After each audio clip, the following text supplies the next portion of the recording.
To you by NBC bearing, भारताची पहिली bearing उत्पादक। संपूर्ण महाराष्ट्राचं काही प्रमुख लढतीकडे त्या ठिकाणी लक्ष लागलेलं होतं आणि त्यातील एक लढत म्हणजे चाळीसगाव नगर परिषदेची। चाळीसगाव नगर परिषदेसाठी त्या ठिकाणी भाजप आमदार मंगेश चव्हाण यांच्या पत्नी प्रतिभा चव्हाण थेट लोकनियुक्त नगराध्यक्ष पदाच्या रिंगणात त्या ठिकाणी होत्या आणि प्रचंड मताधिक्याने त्यांचा त्या ठिकाणी काल विजय झालेला आहे। आपल्यासोबत बोलण्यासाठी स्वतः नवनिर्वाचित नगराध्यक्ष आहेत ताई, खरं तर आपल्याला सर्वप्रथम अभिनंदन। काय पहिली प्रतिक्रिया? सर्वप्रथम मी माझ्या चाळीसगावातील तमाम नागरिकांचे मनापासून आभार मानते। खरं तर त्यांचा विश्वास आणि मंगेशदादांनी जी विकासाची साथ चाळीसगावला दिली त्याच्यावर विश्वास ठेवून आणि त्यांनी भारतीय जनता पार्टीवर विश्वास ठेवून आम्हाला जी संधी दिली होती आणि त्या संधीचं खरं फलित जे त्यांनी काल मला विजयाच्या रूपात दिलं त्याबद्दल सर्व चाळीसगावकरांचे सर्वप्रथम मी मनापासून आभार मानते। काय सांगाल, विजयाची एवढी शाश्वती होती का? कारण की प्रचंड मताधिक्य त्या ठिकाणी मिळालेलं आहे।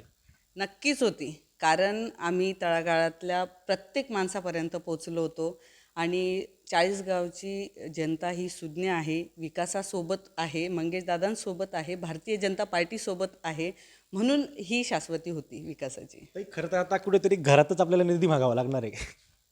नाही, घरात निधी मागण्यापेक्षा मला असं वाटतं की मंगेशदादा चाळीसगाव तालुक्यासाठी एक खरं म्हणायला गेलं तर सगळे लोक म्हणतात की चाळीसगावचा विकास हा मंगेशदादाच्या विचारांनी होतो आहे। मंगेशदादांनी जो भारतीय जनता पार्टीकडून सरकारकडून निधी आणला आहे त्याच्याने होतो आहे। त्यामुळे मला असं वाटतं की चाळीसगावसाठीच मंगेशदादा तुम्हालाही निधी मागताना आता कुठे अडचण येणार नाही, कारण की आमदार जे आहे ते आता घरातलेच आहे। नक्कीच नाही येणार। काय अजेंडा असेल पुढे आता येणाऱ्या 5 वर्षात? काय कुठले कामं आपण त्या कामांना आपण प्राधान्य द्याल? नक्कीच मी ज्यावेळेस प्रचार रॅलीत फिरत होती त्यावेळेस तळागाळात पोचलेली आहे, गल्लोगल्लीत पोचलेली आहे। अनेक अशा आमच्या माता भगिनींच्या समस्या मी बघितल्या। प्रामुख्याने पाणी असेल, गटार असेल, रस्ते असेल, या सर्व समस्यांचं निवारण कसं करता येईल यावर आणि विशेषतः पाण्यावर आमचं खरं हे राहणार आहे। खरं तर एक तरुणांची फळे आपल्याला त्या ठिकाणी मिळालेली आहे। सर्वाधिक नगराध्यक्ष इतिहासात पहिल्यांदा भाजपचे चाळीसगाव नगर परिषदेवर निवडून आलेले आहे। कसं पाहता याकडे?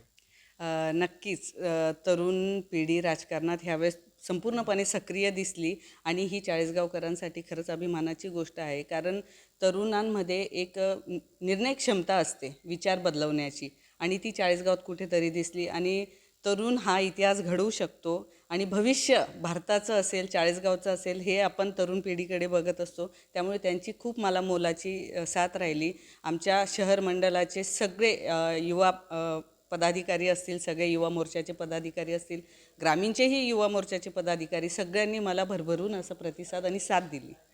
आपण बघू शकतो की सर्वांनी मला त्या ठिकाणी भरभरून साथ आणि प्रतिसाद दिला, त्यामुळे मी या विजयापर्यंत पोहोचली, अशी प्रतिक्रिया नवनिर्वाचित नगराध्यक्ष प्रतिभाताई चव्हाण यांनी दिलेली आहे। Khemchand Kumar, TV9 Marathi, Chalisgaon Jalgaon. Brought to you by NBC bearing, भारताची पहिली बेअरिंग उत्पादक।